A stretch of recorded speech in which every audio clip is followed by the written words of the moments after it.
welcome back inside the stash. So this video that I'm going to be presenting to you was going to be a much longer video. I had a situation where, as you'll notice at the very end of this part of the video, I dropped something that I was trying to put a sheet of decals back into. And I paused the video at that point, except that on the new camera, I hit the stop button rather than pause. Now, ultimately, that really doesn't matter because it just meant that the video was in two whole parts instead of a paused part. And in thinking about it, the whole video is really long if I put it back together again and made it into one. So I'm going to leave it split at two. So the end of this video is going to have sort of an unnatural ending to it. It's just going to sort of stop because that's where I turn the camera off at that point to pick the packaging for the decals back up off the floor so that I didn't roll it over with my rolly chair that I sit in down here. Rolly, rolly, rolly. Yeah, so there's that. So this was originally like an hour long, and instead I'm going to just split it into the 2 half-hour pieces because, you know what, that sounds like it's entirely more enjoyable than watching me blather about model kits that I have that you don't have for like 60 minutes. So that being said, here's part one, although technically it's just going to be 2 different episode numbers of stuff I have that you don't. I don't know. These videos are really popular for some reason. Like, one of the things that people always ask for when I wasn't making videos was, like, what I had bought videos. I guess we're all nebby, and we like to know what other people buy because, like, the most popular threads on any forum are the what did I get today or what have I acquired this month kind of things. So, yeah, hey, I'm here to make content for you. Maybe. Kind of, sort of. Anyway, check it out. See you guys on the other side. This will be a couple of domestic kits, and then everything else is going to be pretty much your overseas fare that you might normally expect to see out of me. So the domestic kits, we picked up the 3 brand new round toolings that they're selling under the MPC and AMT logos. So you have the 1971 Dodge Demon, obviously brand new kit, recreation of the original. Originals were going for a stupid price that I would never pay for a model kit, irregardless of what it is, and certainly not for, you know, the Dodge Demon. Try to find a place where that's not so shiny because it's still in the shrink wrap, so it's reflecting all my overhead lights. And yeah, so there's that. And then I picked up the 2 AMT kits. You have the shouldn't have stacked them up. They're too tall that way. The 63 Ford pickup and the 1960 Ford pickup. So happy to have those. Again, in originals and same pricing. I almost bought a built-up of this at our local hobby show. I want to say about 18 months ago. Guy had it. It wasn't painted. It had the original decals applied to bare plastic. It was still built, so it would have taken a little bit to probably get it to break up. Although maybe not. 50-year-old glue. It's either never going to come apart, or you throw it in the freezer and it's going to fall apart. One of the two, depends. But he wanted like $90, and still actually had the trailer and everything. And I'm really glad that, you know, I didn't do that because I saved myself like $60 in not buying the original built-up. Now I have a fresh new minty one still in the wrapper. Over at HLJ, a whole bunch of stuff I'm going to show you here. This kit is sort of by itself because it came with a shipment of Audi A4s. You guys know that I have a whole plethora of those for all the aftermarket decals I have. This one came with those Audis. It was sort of by itself in the sense of being not an Audi. And this is the Hasegawa Lancia Stratos HF Chardonnay. Chardonnay was a privateer team that was not a factory works team, obviously. And this kit can build either the 1979 Monte Carlo winner or the 1979 Tour de Corse winner. The Tour de Corse winner does include a tobacco sponsorship that is not on the decal sheet. And very interestingly, instead of just leaving it off entirely, they decided to include the place where the logo would go. Over here on this side of the decal sheet, you have these decals that have these big blank white spots. Well, that's where the tobacco livery would sit, is inside that white spot. And yeah, I think, you know, if you're really into rally cars, you know that this should be a, I mean, I'm not even that into my rally cars. I had to look up why this was blank, but you would know that, you know, from looking at pictures of this car from the Tour de Corse, you'd be like, oh, it's missing a decal. And then you'd be like, why wouldn't you just not even bother? Like, if you're not going to include it, don't even bother, because now I have a big blank white spot that I either have to try to create a decal to put in the blank white spot, or I have to buy a set of Studio 27 decals, which do exist for this livery in this car, and, you know, to basically take one decal off of. So yeah, not a fan of that, but I will build it in the Monte Carlo rally if I ever get around to this, because it doesn't have that decal on the car at all. And you know, blue car, orange rims, can't go wrong, I guess. But always fun. The Lancia Stratos is a really weird looking car when you come down to it. A couple other things we picked up here. We picked up another one of these BMW 320 E90, the 2008 kits. Now there are a whole bunch of decals coming out for this in the last couple of weeks, and gonna need some more. I bought one at Hobby Link Japan.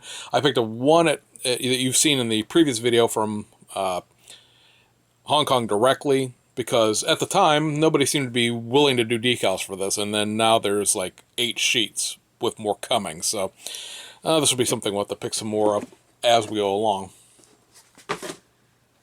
Also picked up the 2020 NLS Championship car, the BMW M6 from Walk and Horse Motorsports.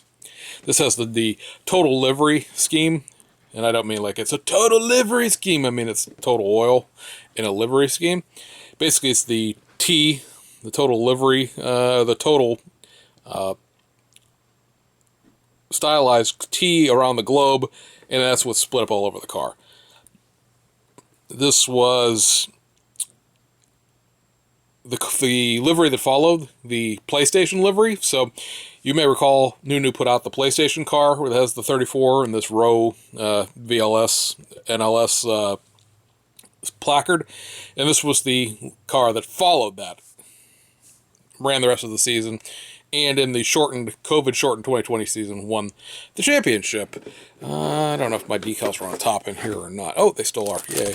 So all of the, all the livery is split up still. This kit, because it's a new release, does include window masks instead of those goofy decals they used to include. So if you're interested, that is out there. And lastly, from the pile here, this B-Max kit, and this is the 1987 Tour de Corse winner. This, of course, is the livery for the Rothmans team. Now, as I try to try to fish out the PE set here, the kit itself doesn't have the Rothman logos. It's what you see on the box. So it is the excuse me, it is the trying to think, it's no non-tobacco livery, right? There's no tobacco involved in this. It's BMW racing and stuff like that. I don't think I threw it in here. No, I didn't. So you can see here that it just has like Rothman Racing, or racing. That's great. Racing. If you buy the detail upset, which again I have, but it's not in here, and I thought I had it sitting here, but I don't. Swore I had it sitting up, but I don't see it. Anyway, before I sit here and have 10 more minutes of dead silence while I stare at stuff, the detail upset, in addition to having all the photo etch and the seatbelt material and all the stuff that you would assume, also has the Rothmans stuff for it. A new placard for the Rothman Racing, and then includes all the Rothman, basically everywhere it says racing, BMW and stuff like that, there should be a Rothmans involved there. So all of those are in the detail upset. This kit does include these new mesh, sort of BBS mesh 5-lug wheels. These wheels, or something like them, are in the other M3s that are the touring car kits, the Group A cars, but those are a center wheel lock kind of quick change. These are actual 5 lugs that are, you know, a standard 5-lug wheel, and that's what they ran in the Rally Series. Rally Series didn't run that big center 1-lug, not center lug thing. So that's cool to have another you know, rally version of the M6. I do have detail upsets here for the 2008 E90 320 and for that M6 that I just showed you. So I do try to keep up on my PE, because there's a lot of times these kits, both of these specifically, come with a whole bunch of carbon fiber for the car, for the interior and stuff like that. Some of it fits, some of it doesn't. It's sort of a crapshoot sometimes. You know, it's been getting better and better as time goes along. So these carbon and like the new, this is the 2008, would be like the newest new tool that's been released. So the carbon fiber will be better than it is in this one. But, you know, all in all, it's a cheap way to get some carbon fiber, because it comes with all the other stuff that the detail upsets have.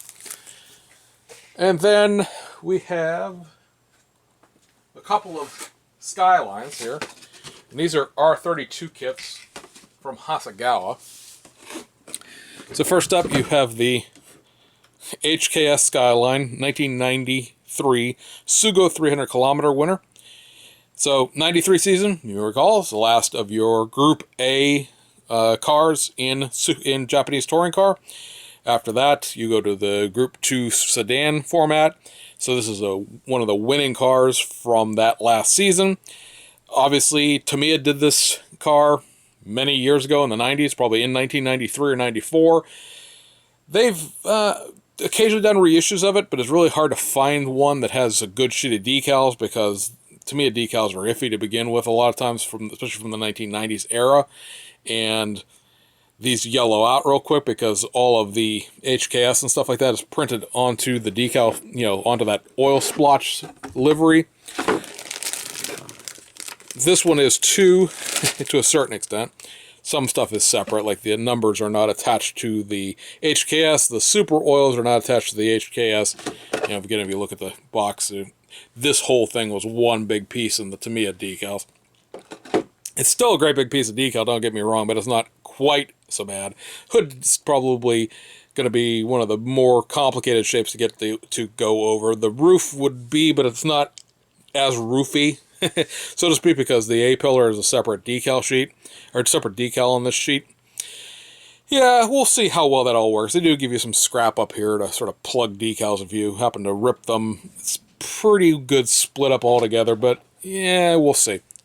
Anytime you get a complicated decal scheme, you know, it's a crapshoot sort of as to how good the decals will lay.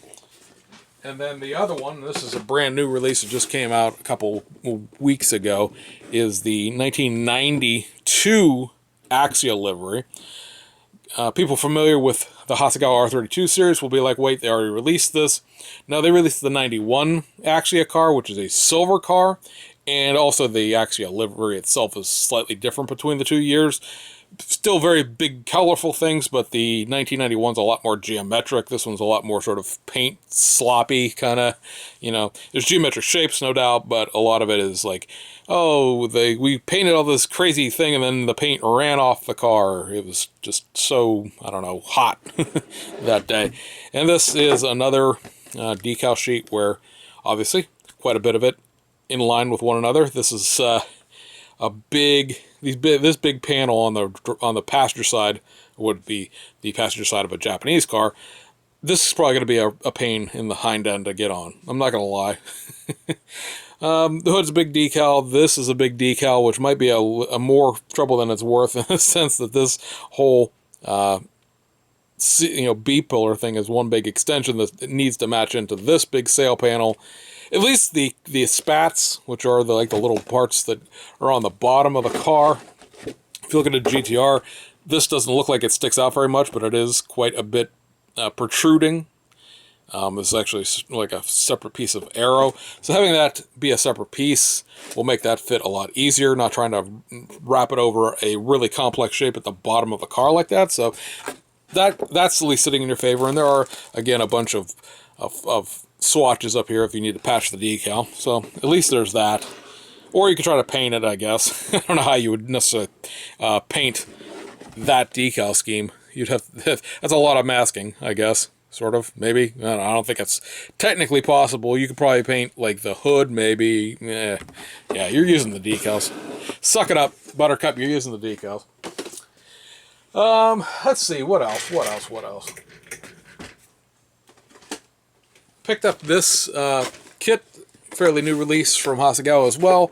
It is the 1969 Isuzu Bellet, Cats Are Fighting 1600 GT. This is sort of the next trim level down from the GTR kit that they released last fall. This one got special treatment from the Postal Service, where they punched a hole in my box, which punched a hole in this box. But as you can sort of see if you peek in there, there's nothing sitting in here right where this hole is. Had it punched through on the other corner, it would have, would have put a hole in my body or broke part of the tree, but where it actually came through, in this back corner back here, there wasn't actually anything sitting there. So I lucked out there, and so did the Postal Service, because they didn't have to replace a $30 Japanese model kit. Another fairly recent Hasegawa release, the Mini Mayfair version of the New Tool mini kit that Hasegawa did, I guess it's probably a year and a half ago at this point. And this includes, I want to say it's new wheels and a new interior. Specifically to this one, molded in blue. Yeah, hot minis are so, these are a little different in the palm of your hand. Does include window masks, so that's cool. Let's see. And then you've got the cool plaid houndstooth seat inserts on the decal sheet. That's interesting. Or, well, it is interesting, but it's cool. And then let's see here. Yeah, so these are new, which, whoops, it's going to be upside down to you guys. Sorry. Got to remember the camera's upside down. So it has a new wheels, new seats, and then also this tree down here is new, which has the back seat, the pedal set, and then the side panels for the interior tray. Because this is a platform style interior. If I can get to the right page, yeah.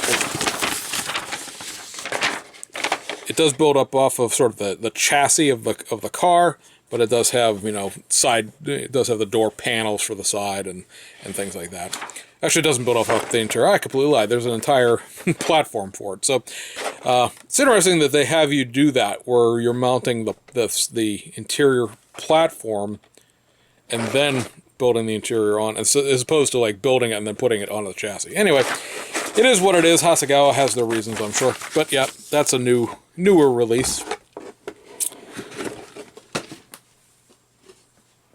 And then we also picked up, and this is again a newer release, the Hasegawa Toyota Esso sponsored 92CV. This is the 1992 Japanese sports car prototype series car. They've already released, two kits. There's a 91CV with a Minolta livery, and then there's another 92CV, which I don't think I've shown on the channel yet, because it's something I got even earlier when I wasn't doing these videos, when I was taking a little time off from them. And, yeah. It's, these newer Group C cars are a lot more complex than the original ones. You think about your 962C, your 767B Mazda, your, like, Jaguar, what was it? I'm trying to think what the Jaguars, XJR9s, or the Toyota 88Cs and stuff like that. They're very basic, like 50, 60 part curbsides. These are still curbsides, but now are 195 pieces worth of curbside. So it's a very basic livery on this one. You paint the car red, and there's very little, Esso wording basically on there. But yeah, there's a lot of parts to this. Very, very thick kit, and yeah, it should be cool. I do like these newer tooling Hasegawa kits. They're quite a bit better than the 80s kits. Interesting from Hasegawa were full detail. That's where your Jaguar touring car comes from. They did a Ferrari 328 GTB back then, and I think there's a GTS, the convertible version of that as well. But in modern day Hasegawa, these Group C cars, like I said, this and the Nissan version that are the same year types, they're 91, 92s, are, like I said, a great deal more intense, if you will, than the earlier kits from the late 80s and early 90s. So, let's see, what else? Speaking of one of those kits, here we have a Hasegawa 962C, rather. And this isn't a really unnecessarily long title, right? It's a Porsche 962C. 1988, the year, WEC, World Endurance Championship, in Japan, Fuji 1,000 kilometers. Now, most people are going to know that the Fuji Raceway is in Japan. Even if you don't know very much about racing at all, or Japanese racing, you know that Fuji is in Japan. So this Japan right here, unnecessary, because the World Endurance Challenge in 1988 didn't have 2 stops in Japan, it only had the 1. But they like to put enough wording in here that it covers the entire box if possible. This, of course, is a porn car, as I like to call it, because it's Penthouse sponsored. Also Supercad, and then Rizla. Now, Rizla is a French maker of rolling papers for tobaccos products. Let's see here on the side, it's a very prominent part of the car, and it is included in the decal sheet. We'll show you in a second. Yeah, you can't put tobacco livery in a car, but tobacco related, that's fine. Because Rizla is not technically tobacco, it's the thing you would put tobacco in.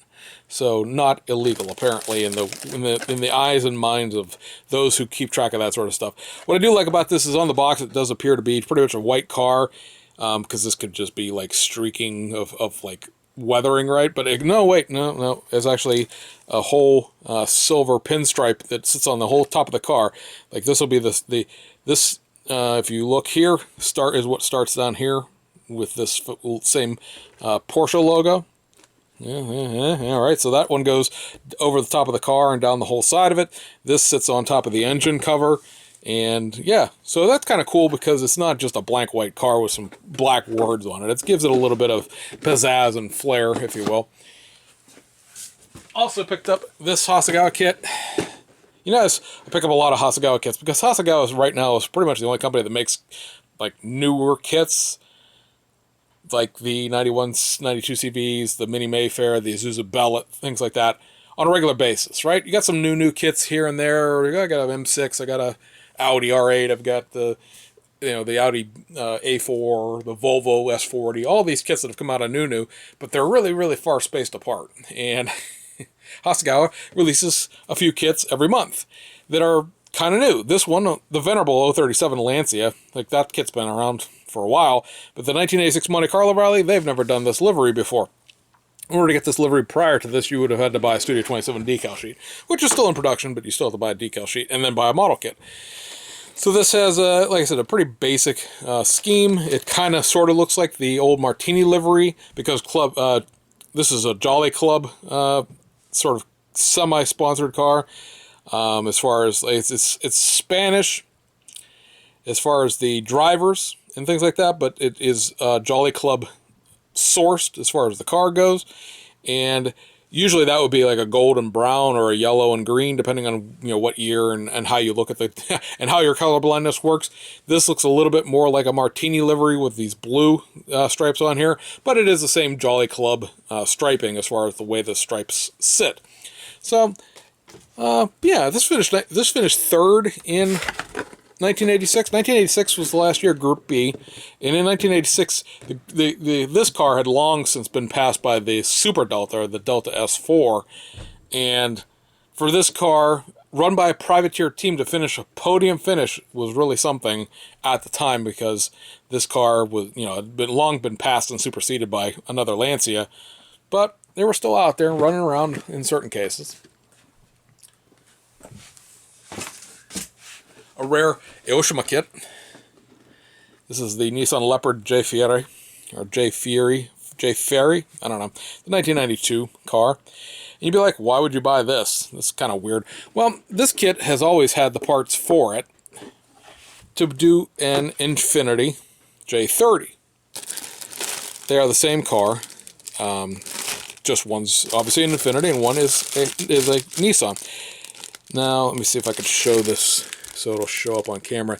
If you notice, this tag down here says Infiniti J30. The way this kit has been released several times in the past is that this part has been chopped off and has not included the Infinity pieces. This also includes a left-hand drive dashboard, and there is also a, if you look here, it says USA J30T. There's a Infinity specific console and things of that nature. So this kit not only includes all of that stuff for the first time, sorry for the rustling, but I think I've opened these. I believe I showed these on the podcast the other day. This does include, for the first time in a while, the actual Infinity logos and like California license plates. So you have the Infinity logos in silver and gold, which was a trim variation depending on what color you got it, because this car was available in like a jade metallic green. You see a lot on like R34s, but the gold logos would look silly on a green car because it would fade out, so you have the silver ones for that. And if you paint the car like a dark color, like a black or a dark green, you can go with the gold ones you choose. And you have all the Infinity logos, and like I said, you have California license plates.